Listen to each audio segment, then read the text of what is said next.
Hello everyone. So Allahabad high court में 543 vacancies निकला है जॉब से रिलेटेड।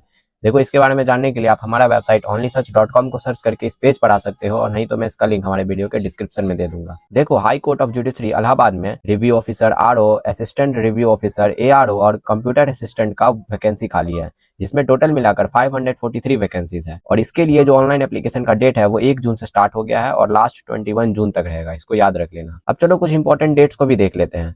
तो जो नोटिफिकेशन रिलीज हुआ है वो 1 जून को रिलीज किया गया है इस जॉब के लिए, और ऑनलाइन एप्लीकेशन का डेट 1 जून से स्टार्ट है और लास्ट डेट अप्लाई करने का 21 जून है, और पेमेंट करने का लास्ट डेट 22 जून है। और अगर एप्लीकेशन करने वक्त आपको कोई गलती हो जाता है तो उसको ठीक करने के लिए आप 24 जून से लेकर 25 जून के बीच करवा सकते हैं, और एग्जाम डेट अभी तक अनाउंस नहीं किया गया है। अब चलो वैकेंसी के बारे में बात कर लेते हैं कि कितनी वैकेंसी अवेलेबल है। तो रिव्यू ऑफिसर यानी आरओ के लिए 138 वैकेंसी है, और पे लेवल की बात करें तो लेवल 8 का पे लेवल है, यानी आपको 47,000 से लेकर 1,51,000 तक का सैलरी मिल सकता है। अगर असिस्टेंट रिव्यू ऑफिसर एआरओ की बात करें तो उसमें टोटल वैकेंसी 380 है और लेवल 7 का पे लेवल है, जिसमें आपको 44,000 से लेकर 1,42,000 तक का सैलरी मिल सकता है। अगर कंप्यूटर असिस्टेंट यानी कि सीए की बात करें तो उसमें टोटल वैकेंसी 25 है, जिसमें 4 लेवल का आपका पे लेवल है, जिसमें आपको 25,000 से लेकर 81,000 तक का सैलरी मिल सकता है। अब एलिजिबिलिटी क्राइटेरिया के बारे में देख लेते हैं कि कौन कौन लोग इसके लिए अप्लाई कर सकते हैं। तो सबसे पहला आता है एजुकेशनल क्वालिफिकेशन, यानी आपको आरओ या फिर एआरओ के लिए आपका बैचलर्स का डिग्री होना चाहिए कोई भी रिकॉग्नाइज्ड यूनिवर्सिटी से, और आपका डिप्लोमा या फिर डिग्री होना चाहिए कंप्यूटर साइंस में 0 लेवल का। और एक और चीज कि आपका minimum English typing speed 25 words पर मिनट का होना चाहिए कंप्यूटर में। और कंप्यूटर असिस्टेंट के लिए यानी कि सीए के लिए आपका बैचलर्स का डिग्री होना चाहिए कोई भी यूनिवर्सिटी से, और आपका एक डाटा एंट्री का आपके पास नॉलेज होना चाहिए,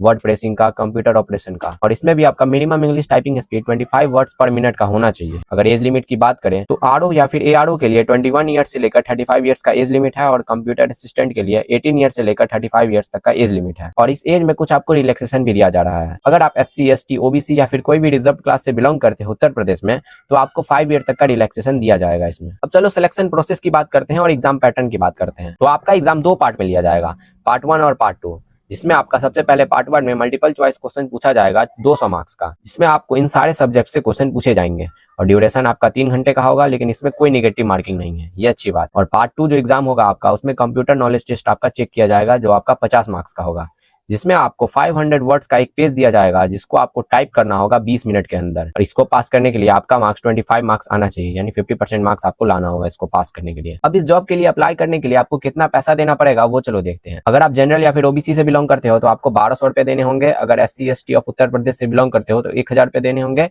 अगर EWS से बिलोंग करते हो तो उसमें भी आपको 1000 रुपए देना होगा। अब सबसे इंपॉर्टेंट बात कि हमें ऑनलाइन अप्लाई करना कैसे इसके लिए। तो सबसे पहला स्टेप है कि आपको जो यहाँ पे लिंक दिख रहा है ये वाला, और यहाँ पे जो एक और है ये वाला, इन दोनों में से किसी पे आपको क्लिक करना है। फिर वहां पे आपके सामने एक पेज आएगा जहां पे आपको न्यू रजिस्ट्रेशन वाले बटन पे क्लिक कर देना है। वहां पे फिर आपको अपना एक प्रोफाइल बनाना है, वहां पे अपना आपको नंबर डालना है, ईमेल डालना है। फिर वहां पे आपको एक फॉर्म दिया जाएगा जिसको आपको फिल करना है। वहां पे अपना सारा पर्सनल डिटेल्स वहां पे आपको फिल कर देना है, और उसके बाद आपसे जो भी डॉक्यूमेंट्स वहां पे रिक्वायर्ड होंगे, जो मांगे जाएंगे, उन सबको वहां पे आपको अपलोड कर देना है। और लास्ट में आपको इस फॉर्म का जो पेमेंट फी है उसको वहां पे करने के बाद फिर कंफर्मेशन कर देना है। और लास्ट में जो कंफर्मेशन पेज है उसको आपको डाउनलोड करके भी रख लेना है खुद के पास। तो चलो, ये तो हो गई इस जॉब से रिलेटेड सारी इंपॉर्टेंट इन्फॉर्मेशन। अगर आपको इसमें कोई डाउट है तो वो आप हमारे वीडियो के कमेंट सेक्शन में बेझिझक पूछ सकते हो, उसका रिप्लाई मैं आपको तुरंत दूंगा। और अगर आपको जॉब से रिलेटेड, एडमिशन, सिलेबस से रिलेटेड और भी बातें जाननी है तो उसके लिए आप हमारा वेबसाइट onlysearch.com को एक बार विजिट जरूर कर लेना। तो चलो, तब तक के लिए बाय, बेस्ट ऑफ लक।